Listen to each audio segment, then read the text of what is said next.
Election commission के एक फैसले से सारी पार्टियों में ना हड़कंप मच गया है भाई। इलेक्शन कमीशन ने नया नियम निकाला है कि 40 दिन के सारी इलेक्शन की जितनी भी फुटेज होंगी सारी की सारी डिलीट हो जाएंगी। पहले ऐसा था कि 1 साल तक सारी फुटेज रखी जाती थी, अभी क्या है कि 40 दिन के अंदर सारी की सारी डिलीट कर दी जाएंगी। मोदी गवर्नमेंट और इलेक्शन कमीशन ने 48 घंटे के अंदर कैसे कानून को बदला और ये क्यों बदला। कोई बहुत बड़ा राज होगा जो जनता के सामने आने से ना डर रहे हैं ये लोग। ये अगर जनता के सामने आ गया तो बहुत बड़ा कांड हो जाएगा, या फिर इसलिए कि इलेक्शन से संबंधित कोई भी जानकारी आम जनता तक ना पहुंचे। तो आज ना इसी सब टॉपिक पर ना डिटेल में बात करते हैं, अंदर की पूरी बातें मैं आपको बताऊंगा। तो चलो वीडियो को शुरू करते हैं। ओके यार, बैकग्राउंड में ना कुत्ते भौंक रहे, आप लोग ना प्लीज़ उनको ना इग्नोर करना। ओके, सिलसिला शुरू होता है 9 दिसंबर 2024 को, जब हरियाणा और पंजाब हाई कोर्ट ने इलेक्शन कमीशन को हरियाणा इलेक्शन के CCTV फुटेज उपलब्ध कराने के निर्देश दिए। उसके एक हफ्ते बाद यानी कि 17 सितंबर 2024 को इलेक्शन कमीशन ने चुनाव संचालन नियमों के रूल नंबर 93 को संशोधित करने के लिए मिनिस्ट्री ऑफ लॉ को एक लेटर लिखा। उसके 2 दिन बाद 19 दिसंबर 2024 को मिनिस्ट्री ऑफ लॉ को इलेक्शन कमीशन का लेटर मिलता है।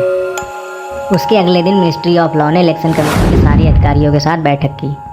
प्रस्तावित संशोधन भाषा पर आपत्ति जताई गई और इलेक्शन कमीशन को प्रस्तावित संशोधन ड्राफ्ट दिया गया। और उसी दिन इलेक्शन कमीशन ने मिनिस्ट्री ऑफ लॉ के दिए गए संशोधन ड्राफ्ट की क्लियरेंस भी दे दी। और उन्होंने ना अनुरोध भी किया कि जल्द से जल्द इसे ना नोटिफाई किया जाए। मिनिस्ट्री ऑफ लॉ ने संशोधन नोटिफिकेशन के लिए नोट को अंतिम रूप दिया। आपको बता दूं, उसी दिन ALC और DLC सचिव और कानून मंत्रियों द्वारा इसे अप्रूव भी कर दिया गया। चुनाव संचालन के रूल्स में संशोधन उसी दिन रात 10:23 पर इन्फॉर्म किया गया। 48 घंटे के अंदर इलेक्शन कमीशन और कानून मंत्रालय के बीच नियम बदलने की पूरी प्रक्रिया पूरी हो गई। और मज़ेदार बात यह है कि इलेक्शन कमीशन की पुष्टि वाला लेटर जो था वो 2 जनवरी 2025 को मिला था, जबकि संशोधन 20 दिसंबर 2024 को ही विंडिकेशन हो गया था। मुझे ना ऐसा लगता है इलेक्शन कमीशन ने मेल के जरिए या फ़ोन कॉल के जरिए पहले ही मंजूरी दे दी थी, लेटर तो उनको बाद में मिला होगा। क्योंकि सारे वारदात को देखते हुए ना मुझे लगता है कि दाल थोड़ी बहुत तो काली है कहीं ना कहीं। अब आप सोचिए कि इस फुर्ती से कानून बदला गया जिससे कि देश की जनता से इलेक्शन संबंधित सारी जानकारी छिपाई जा सके।